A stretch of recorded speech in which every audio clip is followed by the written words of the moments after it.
So this is another ASMR video from me, and I wanted to do one about books because I really like books, and I feel like everyone likes a book, or everyone can connect with books, and I like to kind of describe things, and it's the sort of type of ASMR videos that I like to watch, so I wanted to do one on books today. Unfortunately I don't have I have a camera which faces down. I've not set that up yet, so I'm going to have to just show them in front if I can, but yeah. So the first book is called, I think it says Animalium. I'm not really sure how to say that word, but all the books I'm going to show you I have read, and these are just some of my favourite ones. But this book, it's really beautiful. It's kind of an infographic, and it has really nice pictures inside of it. I like looking at information and pictures, and I just found this book kind of fascinating when I found it because it has old school pictures of how animals were displayed in museums back in the day. So what they would do is they would, unfortunately they would kill animals in the wild and then sort of display them in containers like this, and that's how they would display animals. I think if you go to the Natural History Museum in London, they do still have some of these displays, typically with taxidermy birds. But yeah, the pictures are just really nice, and it's something a bit different.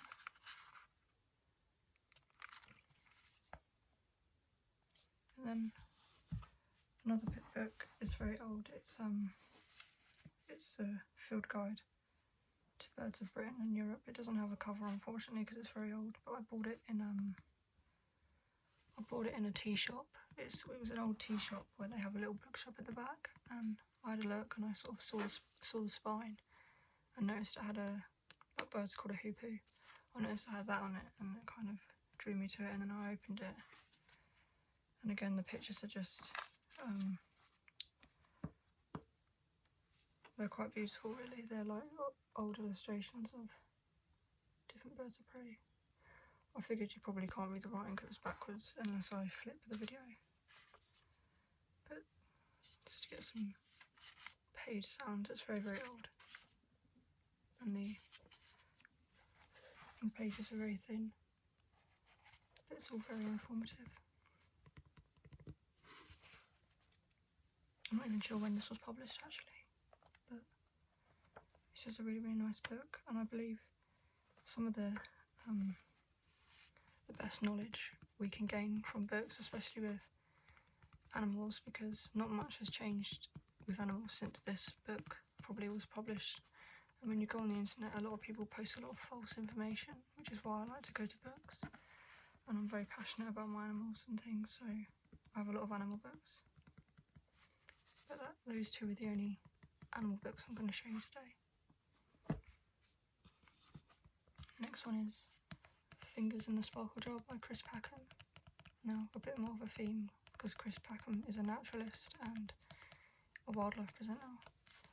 But he's one of my icons, I would say, or someone which I look up to, because he actually has autism, and he's kind of not let that affect his passions, and he's gone from like a really shy, awkward person to be able to stand up in front of people and do talks and do wildlife documentaries. And this is kind of like a book, a memoir of his memories from when he was younger, and about his relationship with a kestrel that he kind of takes and looks after. You know, it's a really interesting read, even for people that aren't too interested in the natural side of things. It's still a really good read. Next we have The Wolves of Winter. This book my friend actually bought, and I saw the cover. I didn't actually notice at first there's a wolf head right here, and I love wolves, but I sort of saw the snow and the trees, and I thought it looked quite cool, and I picked it up. and this is one of the most recent books that I finished. I finished it about 2 weeks ago, maybe a week ago, but it's not something I would normally read. It's quite brutal. It's about a young woman surviving in the wilderness after a pandemic has happened, believe it or not. Quite relevant to now, but it was written in 2019, so it's quite recent, and it was really, really, I don't know what the word is, but it kind of kept me wanting to read it, and I finished it within a few weeks, because I guess I'm not the quickest reader. Sometimes I take a little bit longer depending on the way something's written, but it's a really, really nice, easy read. It's not too intense with the writing, but it is quite a brutal story. But yeah, the cover is very cool. Like I said, I didn't notice there was an actual wolf head right there. But yeah. Next is something quite light-hearted. It's a kid's book called Podkin One Hair. I picked it up because I really like the illustrations. I like art, and it's like all hand-drawn sketches, and the book's just really nice to read. I mean, a book's a book, really. Doesn't matter if you like kids' books or adult books, but it's a really nice read. And the pictures are amazing, like they're all hand drawn. But a fun fact is the author, Kieran Larwood, is actually an Isle of Wight author, and I'm from the Isle of Wight, so that's a little added bonus there. But yeah, like I said, I just really like the artwork. I know you shouldn't always judge a book by its cover, but sometimes it's worth it, because I think it's really cool. And I love like fantasy things like ghosts and ghouls and ooky spooky things. I enjoy things like that.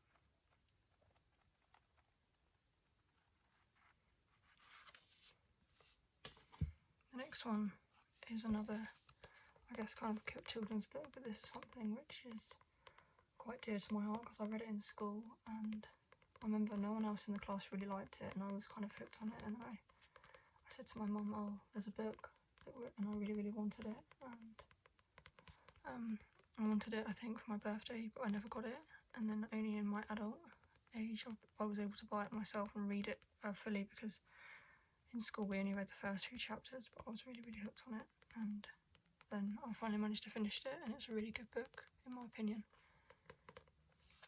I just really like the story, and this kind of reminds me of that famous Japanese picture with the waves. I think it's Japanese. But yeah.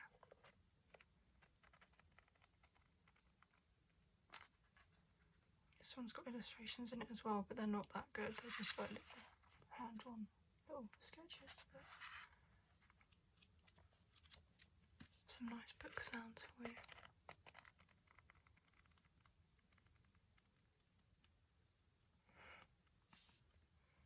We're getting into that kind of spooky, cozy autumn season. I don't know if you can see, I've got my little pumpkin candle there. I got it out again and I've lit that, which smells nice. And yeah, autumn is one of my favourite months. So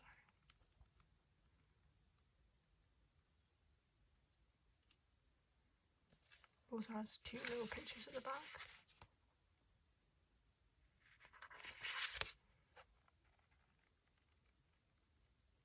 The last book is one which I've not actually read. I might have told her, I think I said I read all of these, but this one I haven't actually read, but it's a Terry Pratchett book called The Last Hero, and the pictures are brilliant.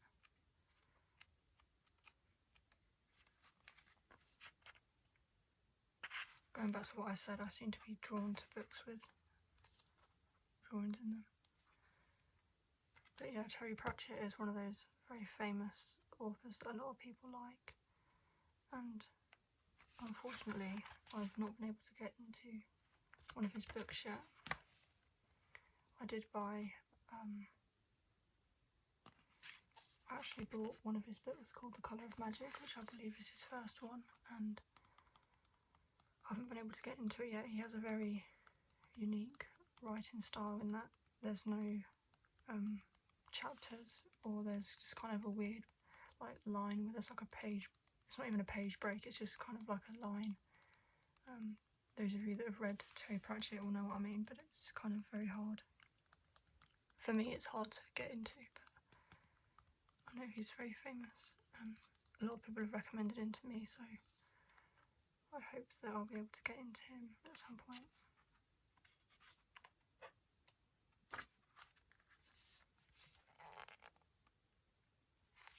But yeah, there we go. I hope that this video will appeal to some people. Others might, maybe not, but yeah, that's all from me, and I'll see you in the next one.